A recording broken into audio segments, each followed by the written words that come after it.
Dear students of class 4, Assalamu alaikum. Myself is John Muhammad and I welcome all of you in our today's special English grammar session.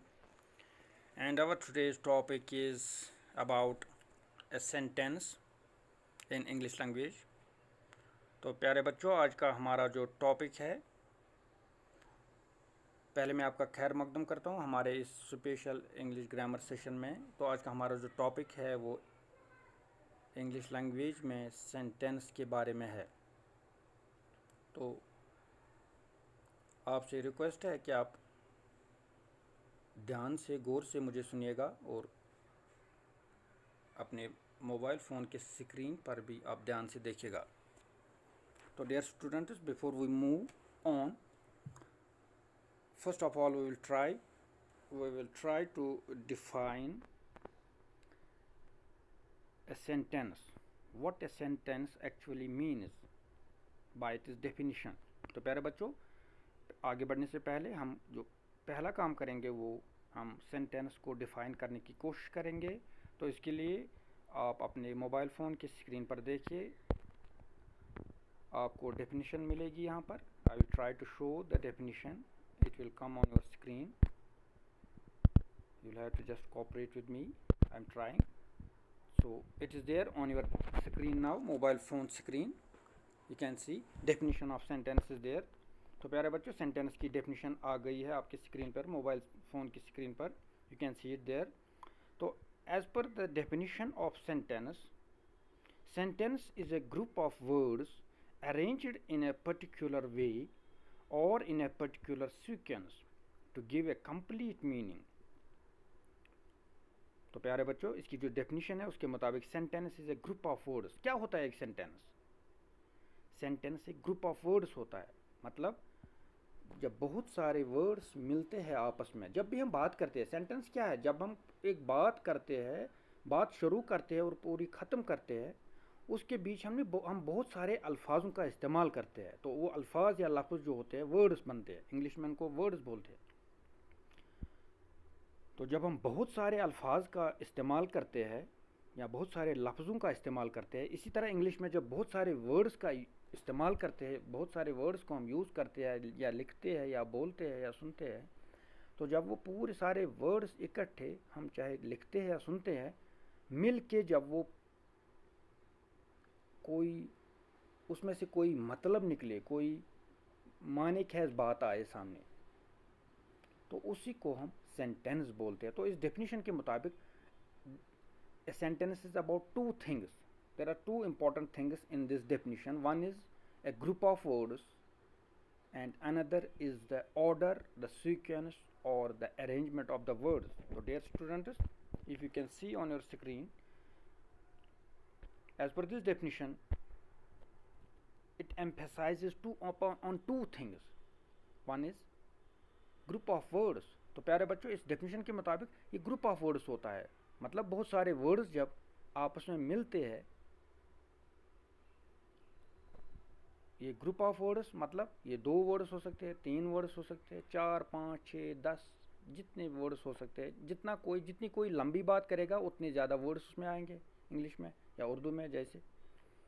तो कोई छोटी बात करेगा तो short sentence बनता है, कोई लंबी बात करेगा तो लॉन्ग सेंटेंस बनेगा। लॉन्ग सेंटेंस में ज़्यादा वर्ड्स होंगे, शॉर्ट सेंटेंस में कम वर्ड्स होंगे। कभी कोई शॉर्ट सेंटेंस बोलता है, कोई बोलता है आई विल गो, मैं जाऊंगा, आई विल रन, मैं दौड़ूंगा। ये 3 वर्ड्स का सेंटेंस है, तो this is a short sentence. तो कभी कभार ऐसा भी होता है कि sometimes there can be just a single word in a sentence. A single word can sometimes form a sentence. A single word can sometimes form a sentence. कभी एक ही वर्ड जो होता है सेंटेंस बनाता है। जैसे आपसे किसी ने सवाल किया, have you eaten your dinner, क्या आपने शाम का अपना खाना खाया? तो आपने यूं जवाब दिया, मतलब पूरा निकलेगा, आपने यस बोला, एक ही वर्ड बोला आपने। तो एक ही वर्ड बोलने से आपकी बात ख़त्म हुई, तो दैट मीन्स आपका सेंटेंस पूरा हो गया। तो इस सेंटेंस में एक ही, this was a one word sentence, एक ही सेंटेंस एक ही वर्ड इस सेंटेंस में है। So it depends upon the number of words, आपका शॉर्ट सेंटेंस या लॉन्ग सेंटेंस हो सकता है। तो there are two things, very important things in the structure of a sentence, that is one is the number of words और the group of words and another is the arrangement. अब हम आएंगे arrangement of the words, that is very important. तो प्यारे बच्चों, जब हम words का इस्तेमाल करते हैं, बहुत सारे अल्फाज बोलते हैं, अगर हम इन अल्फाज का की तरतीब सही नहीं रखेंगे, अगर इनका ऑर्डर, इनकी सीक्वेंस, इनका अरेंजमेंट सही नहीं रखेंगे, भले ही नंबर ऑफ वर्ड्स हम सेम रखेंगे। फ़र्ज़ कीजिए मैं आपको उर्दू में बताना चाहूँगा, समझाना चाहूँगा। मैं बोलूँगा मैंने खाना शाम को खाया, मैंने खाना शाम को खाया। मैं अगर इसका अरेंजमेंट चेंज करूँगा, को शाम खाया मैंने, तो इसका अरेंजमेंट मैंने चेंज किया, इसका अरेंजमेंट मैंने I just distorted the arrangement, मैंने डिस्टॉर्ट किया। तो although I kept the number of word same, number of words जो है उनको मैंने सेम भी रखा था, पूरा भी रखता हूँ कभी। तो अगर इसका सही अरेंजमेंट नहीं है, सही सीक्वेंस नहीं है, सही तरतीब नहीं है, तो सेंटेंस नहीं बनेगा। मतलब तभी उसके बाद अगर अरेंजमेंट हम चेंज करेंगे, डिस्टॉर्ट करेंगे, नंबर ऑफ वर्ड्स अगर सेम भी रखेंगे, तो कोई मीनिंग नहीं आएगी। जब मीनिंग नहीं आएगी तो सेंटेंस नहीं बनता है। तो सेंटेंस बनने में two things are very important, one it has to be the group of words, another is the arrangement of words, that is very important. Arrangement नहीं होगा तो मीनिंग नहीं होगी, तो सेंटेंस नहीं होगा। This all about sentence. And one more thing about the sentence is a sentence begins always begins with a capital letter। जब भी एक सेंटेंस शुरू होता है, उसका जो फर्स्ट वर्ड होता है, फॉर एग्जांपल मैं एक मिसाल दूंगा, I ate, no sorry, he is a good boy, ये है he is a good boy, ये 5 वर्ड्स का, 5 वर्ड्स का एक सेंटेंस है। इसका पहला वर्ड जो है दैट इज़ ही, तो ही का एच ई ही, उसका जो पहला लेटर है दैट इज़ एच, दूसरा उसका जो है दैट इज़ ई। तो फर्स्ट लेटर जो है that has to be always capital. तो सेंटेंस जब आप लिखेंगे, जब हम लिखते हैं, उसका पहला वर्ड जो होता है, उसका पहला लेटर जो होता है दैट इज़ ऑलवेज कैपिटल, तो उसको हम कैपिटल लिखते हैं, वो हमेशा कैपिटल होता है। एंड ए सेंटेंस यूजुअली और generally ends with the full stop. Normally जो होता है, जो भी सेंटेंस नॉर्मली यूजुअली अक्सर हम देखते हैं, सेंटेंस जब ख़त्म होता है, बात हमारी जब ख़त्म हो गई, जो हमें बोलना होता है, एक ब्रेथ में जब हम बोलते हैं, एक सांस में जो जो हम कोई बात बोलना चाहते हैं और बात ख़त्म करते हैं, उसके बाद जब हम लिखते हैं, ये बोलने में नहीं आता, ये सब लिखने में आता है। जो हम सेंटेंस की बात कर रहे हैं, ये it starts with capital letter, ये लिखने में आएगा, तो बोलने में इसका कोई कोई रेलेवेंस नहीं है, कोई अहमियत नहीं है। तो लिखने में क्या है, जब सेंटेंस ख़त्म होता है तो उसके बाद में यूजुअली अक्सर फुल स्टॉप आता है, हमेशा नहीं आता, अक्सर फुल स्टॉप आता है। वो हम लेटर ऑन डिस्कस करेंगे, कहीं कहीं और भी कुछ आता है, और भी सिंबल्स आते हैं। So this was about the definition of sentence. So dear students, I will try to throw some more light on this definition throw some examples. तो हम कुछ एग्जाम्पल जो है, मिसालें जो है, उनके ज़रिए इस डेफिनेशन को और समझने की कोशिश करेंगे। Let me get the another slide for that. So dear students, it is on your screen. Our next slide is on your screen now. Examples of sentences. So through these examples, I will try to elaborate the definition. I will try to explain what this definition actually means. तो इसकी अहमियत हमें यहाँ पर समझ आएगी।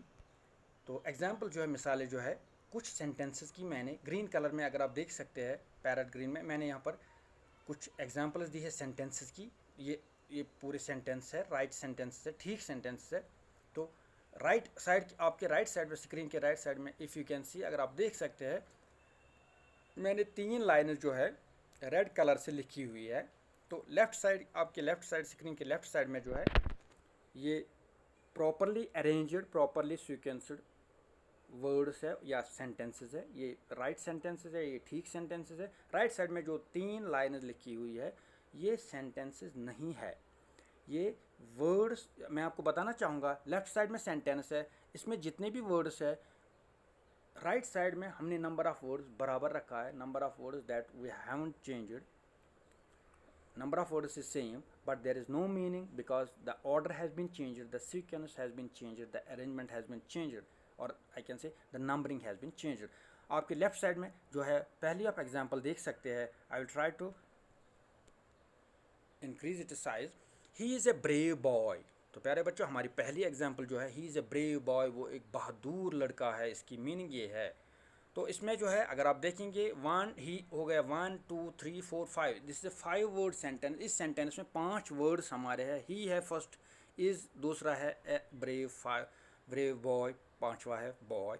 तो आप देखिए मैंने 5 के 5 ही यहाँ पर रखे हैं। We haven't changed the number of words, so group of words is same.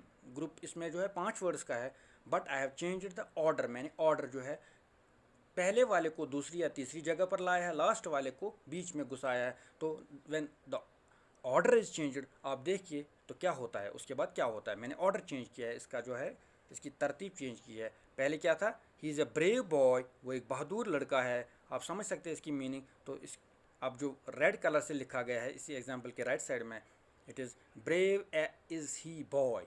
तो आप देखिए इसका ऑर्डर मैंने चेंज किया तो इसकी मीनिंग ख़त्म हो रही है। Although the words still hold the same meaning, words की अपनी अपनी मीनिंग ठीक है, लेकिन पूरी जो है टोटलिटी में ये पूरे सारे वर्ड मिल के एक अच्छी सेंस, एक अच्छी मीनिंग नहीं दे पा रहे हैं, अच्छा जो है ना, अच्छा मतलब नहीं निकल रहा है इससे। तो दूसरी एग्जांपल जो है, the cat ate the rat. So the next example is on your screen, the cat ate the rat. Cat बिल्ली ने चूहे को खाया।